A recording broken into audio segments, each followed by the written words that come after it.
You've heard that there are a lot of different parenting styles, but what are the three main parenting styles we need to be aware of?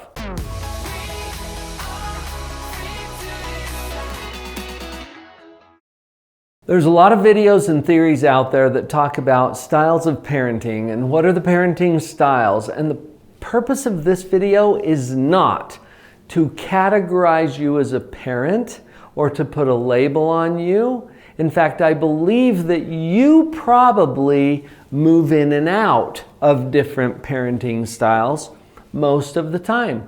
We all do. It's our human nature. So instead, I'd like to focus on parenting styles that we can choose by choice based on the moral development of our children, because that's what puts us into a position of power and influence as a parent.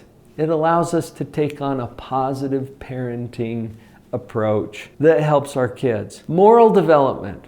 A quick word about 3 stages of moral development that will help to illuminate those 3 styles of parenting. Stage 1 is the least mature stage. In stage 1, kids are selfish, self-centered, egotistical, always focused on me, me, me. Stage 1 is demanding, it's manipulative. In stage 1, kids are fighting, yelling, screaming, not cooperating with you as a parent. Oh, is this sounding familiar to some of you? Yeah, probably it is, because this is the stage where parents get the most frustrated, where parents have a hard time knowing exactly what to do because their kids are out of control. Before we move on to stage 2, let's talk about the parenting style that is required for this particular stage of development.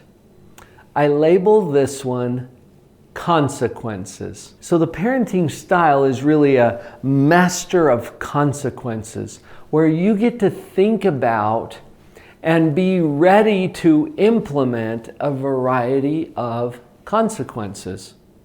At stage 1, there's no cooperation that you're getting from your child. Remember, it's all selfish and self-centered.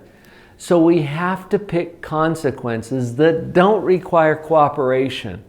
And as a parenting style, this is a little awkward and uncomfortable for most parents. They want to be able to communicate with their kids and have their input on what kinds of consequences are going to happen.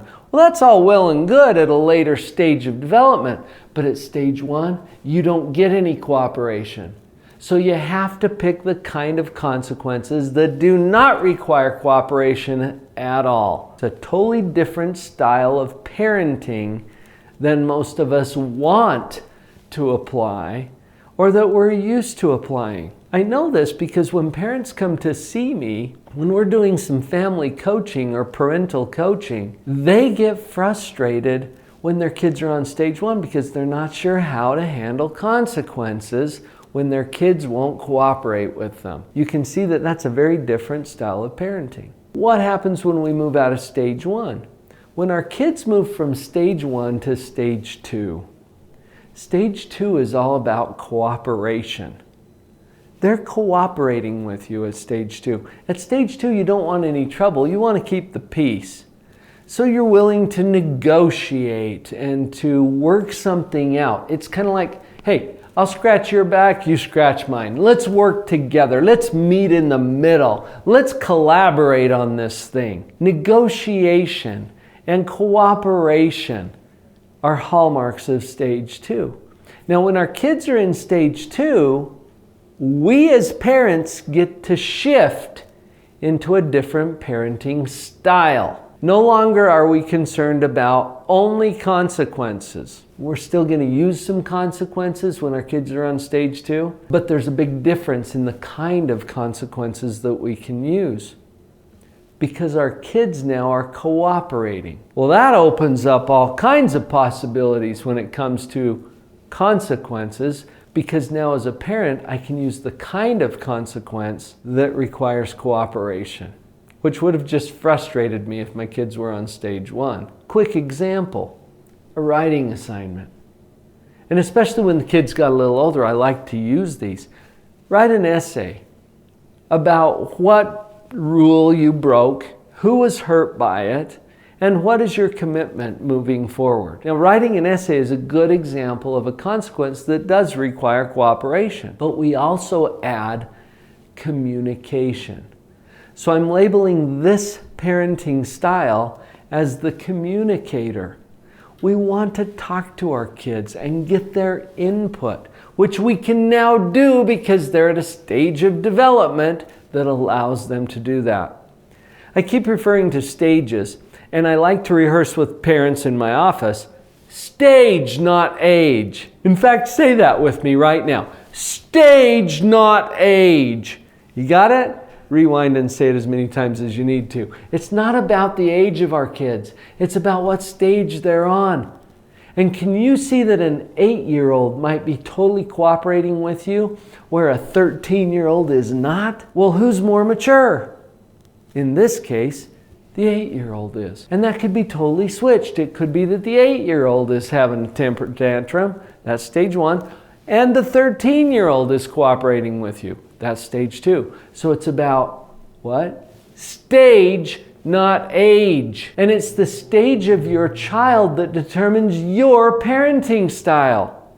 You don't get to choose to cooperate with your child when your child refuses to cooperate with you. Are we clear about that? So if they're on stage 1, you're the master of consequences. If they're on stage 2, you are the communicator. There's one more stage. Stage 3 is the most mature of these 3 stages. Stage 3 is characterized by responsibility, by initiative, which is a great word that means you see and do what needs to be done. You don't need to be asked by anyone. One of my colleagues wrote a book called The Dog Poop Initiative. If you're not familiar with that, would you look it up? Kirk Weisler and The Dog Poop Initiative. It's a delightful story that you might want to share with your own family. Initiative, seeing what needs to be done and doing it, whether you're asked or not. At stage 3, we have empathy and compassion. At stage 3, service is important. At stage 3, we engage in the right things for the right reasons. People at stage 1 will do the right things, but probably only because there's something in it for them or they're going to get clobbered if they don't. Stage 3, you've got morals and values and ethics that drive your behavior. So when our kids move to stage 3, as parents, we get to take on a whole different parenting style. And I call this one consultant. This is when your kids come to you and ask for your wise, sagely advice. And as you give them your advice, they receive it gratefully as they say, "Thank you, dear, sweet mother of mine. I will go implement all that you have said." And then they go home to their own 5 kids. Yeah, maybe it can happen before they're 35 and have their own tassel of kids. And I think that it can. In fact, I've seen kids as young as 7 or 8 years old who are really good at stage 3. The point is, as your kids shift between stages of moral development, stage 1, stage 2, and stage 3, you as a parent get to shift along with them in your parenting style.